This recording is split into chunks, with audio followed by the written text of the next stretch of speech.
ഇന്ന് ഈ ഒരു ബോക്സ് വെച്ചിട്ടാണ് കേട്ടോ നമ്മൾ ക്രാഫ്റ്റ് ചെയ്യാൻ പോകുന്നത്. അപ്പോൾ hello, welcome back to my channel.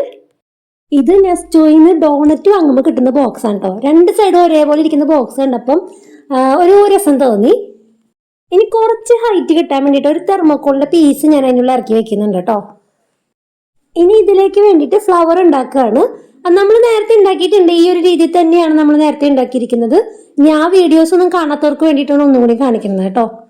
അങ്ങനെ നല്ല ഭംഗിയുള്ളൊരു ഫ്ലവർ ഇതാ ഇവിടെ റെഡി ആയിട്ടുണ്ട്.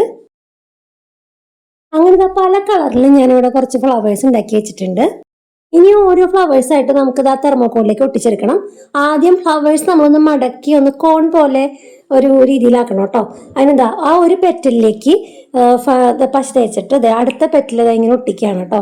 ഒരു 2-3 കാണുമ്പോൾ അത് മനസ്സിലാവും. കാരണം ഈ ഫ്ലവർ ഉണ്ടാക്കുമ്പോൾ തന്നെ നമ്മൾ ആ മടക്കില്ലേ, ആ മടക്ക് നമ്മൾ നോക്കിയിട്ട് വേണം അതിങ്ങനെ മടക്കി കൊടുക്കാനുള്ളൊരു ഇത് കിട്ടും. അപ്പോൾ അതൊന്ന് മടക്കി കൊടുത്തത് അങ്ങനെ ഓരോന്നോരോന്നായിട്ട് ഇങ്ങനെ ഒട്ടിച്ചെടുക്കാം കേട്ടോ. ഇനി ഓരോന്നോരോന്നായിട്ട് ചെയ്യുന്നതിന് പകരം എല്ലാം കൂടെ ഒരുമിച്ച് ഇങ്ങനെ ഒട്ടിച്ച് വെച്ചിട്ട് അടിയിൽ ഇതുപോലെ പശ തേച്ച് കഴിഞ്ഞാൽ പെട്ടെന്ന് ഇങ്ങനെ ഒട്ടിക്കാൻ പറ്റും കേട്ടോ.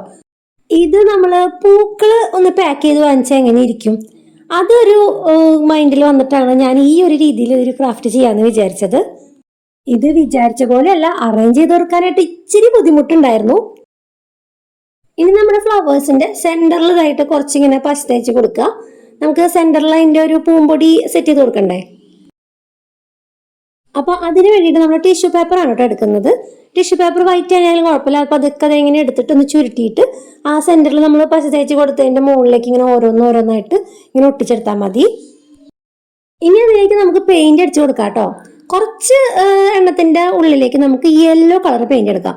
അതായത് ആ റെഡ്, പർപ്പിൾ, വയലറ്റ്, ബ്ലൂ അങ്ങനെയുള്ള കളറുകളുടെ നടുവിലേക്ക് യെല്ലോ കളർ നമുക്ക് ചൂസ് ചെയ്യാം. ഇനി ആ യെല്ലോ കളർ ഫ്ലവറിന്റെ ഉള്ളിലേക്ക് പിങ്ക് കളറാണ് നമ്മൾ അടിച്ചു കൊടുക്കുന്നത്. യെല്ലോയ്ക്ക് യെല്ലോ തന്നെ ആയിക്കഴിഞ്ഞാൽ അത്രയ്ക്ക് ഭംഗി ഉണ്ടാവില്ലല്ലോ. ഇനി ഗ്രീൻ കളറിൽ ഒരു കളർ പേപ്പർ എടുക്കുന്നുണ്ട്. അത് നമുക്ക് ലീഫ് ഉണ്ടാക്കാനാണ് കേട്ടോ. ഇതുപോലെ ഒന്ന് രണ്ടായിട്ട് ഒരു ചെറിയൊരു വീതിയിൽ മടക്കുക. എന്നിട്ട് അതുപോലെ 3ആയിട്ട് മടക്കുക. എന്നിട്ടൊരു ലീഫിന്റെ ആകൃതിയിൽ നമ്മളതൊന്ന് കട്ട് ചെയ്ത് കൊടുക്കുകയാണ് കേട്ടോ. അതിന്റെ അടിവശം ഇതുപോലെ പരന്നിരുന്നാൽ മതി, കാരണം നമ്മൾ അതിന്റെ ഇടയിലേക്ക് ഇറക്കി വെച്ച് കൊടുക്കുക ചെയ്യണത്. ഇനി ആ ലീഫുകളൊക്കെ ഒന്ന് നിരത്തി വെച്ച് കൊടുക്കുക. എന്നിട്ട് നിരത്തി പിടിച്ചിട്ട് അങ്ങോട്ട് പശ തേച്ച് കൊടുക്കുക. അപ്പൊ നമുക്ക് ഓരോ ലീഫ് എടുത്ത് ഒട്ടിക്കാനായിട്ട് എളുപ്പമായിരിക്കും. അതെന്താ ഇങ്ങനെ ആ ഫ്ലവേഴ്സിന്റെ ഇടയിലേക്ക് ഇതെങ്ങനെ ഇറക്കി വെച്ച് കൊടുത്താൽ മതി. അപ്പൊ അത് ഏത് ഭാഗത്താണോ ചെന്ന് മുട്ടുന്നത് ആ ഭാഗത്ത് ഒട്ടി പിടിച്ചിരുന്നോളൂ കേട്ടോ. ആദ്യം ഉണ്ടാക്കിയ ലീഫുകൾ ഒട്ടിച്ചു കൊടുത്തപ്പോൾ ഫില്ലായില്ല. അപ്പോൾ 2-3 ലീഫും കൂടി ഞാൻ കട്ട് ചെയ്തെടുത്തു. അതും കൂടി ഒട്ടിച്ചു കൊടുക്കുക കേട്ടോ. ഇനിയിപ്പോ അതൊക്കെ നമുക്ക് ആ ബോക്സ് ഒന്നിങ്ങനെ അടച്ചു കൊടുക്കാം. അപ്പൊ കാണാനായിട്ടൊരു ഭംഗി ഉണ്ടാവും. ഇപ്പൊ കാണുമ്പോ ഈ ഫ്ലവേഴ്സ് ഒക്കെ നമ്മൾ പാക്ക് ചെയ്ത് വാങ്ങിച്ചവർ തോന്നില്ലേ. ഇത്രേ ഉള്ളൂ.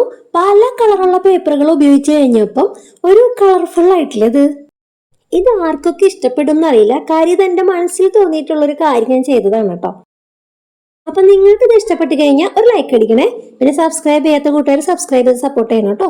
ക്രാഫ്റ്റ് ഇഷ്ടപ്പെടുന്നവർക്ക് ഒന്ന് ഷെയർ ചെയ്ത് കൊടുക്കണേ. അപ്പൊ നമുക്ക് അടുത്തൊരു വീഡിയോയിൽ കാണാം. ബൈ.